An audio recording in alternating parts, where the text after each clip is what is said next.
ചിലരുടെ സ്നേഹം നിറഞ്ഞവർ ഇന്നത്തെ സുവിശേഷത്തിലെ ഈശോ തന്റെ പിതാവിനോട് പ്രാർത്ഥിക്കുന്ന രംഗമാണ് നമ്മൾ വായിച്ചു കേട്ടത്. അവിടെ ഈശോ പിതാവിനോട് പറയുകയാണ്, പിതാവേ, അങ്ങയുടെ പുത്രനെ ഇപ്പോൾ മഹത്വപ്പെടുത്തണമേ എന്ന് പറയുകയാണ്. ഈശോയുടെ പ്രാർത്ഥന ദൈവം കേട്ടു. കാരണം ഈശോ മഹത്വപ്പെട്ടു, അല്ലെ? ഇന്നും ഈശോ മഹത്വീകൃതനായിട്ട് മനുഷ്യരുടെ ഇടയിൽ വസിക്കുന്നുണ്ടെങ്കിൽ ഈശോയുടെ പ്രാർത്ഥന അന്ന് ദൈവം കേട്ടതായിട്ട് നമുക്ക് മനസ്സിലാക്കുക എന്നുള്ളതാണ്. എങ്ങനെയാണ് ഈശോ മഹത്വപ്പെട്ടത് എന്ന് ചോദിച്ചാൽ അതിനുള്ള കാരണം എന്താണെന്ന് ചോദിച്ചാൽ അത് ഇന്നത്തെ ലേഖനഭാഗത്തില് കൃത്യമായിട്ട് പൗലോസ്ലീഹ പറയുന്നുണ്ട്.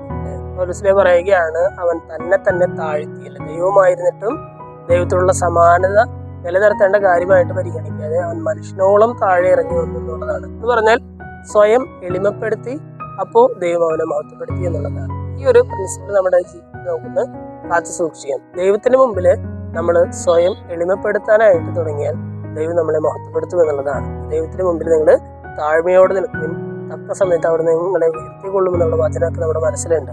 ഇന്നത്തെ വചനഭാഗം വായിച്ചു കഴിയുമ്പോൾ ദൈവത്തിന് മുമ്പിൽ വിനയത്തോടെ എളിമയോടെ വ്യാപരിക്കാനുള്ള ഒരു കൃപയ്ക്കായിട്ട് നമുക്ക് പ്രാർത്ഥിക്കാം. ദൈവം നമ്മെല്ലാവരെയും സമൃദ്ധമായിട്ട് അനുഗ്രഹിക്കും.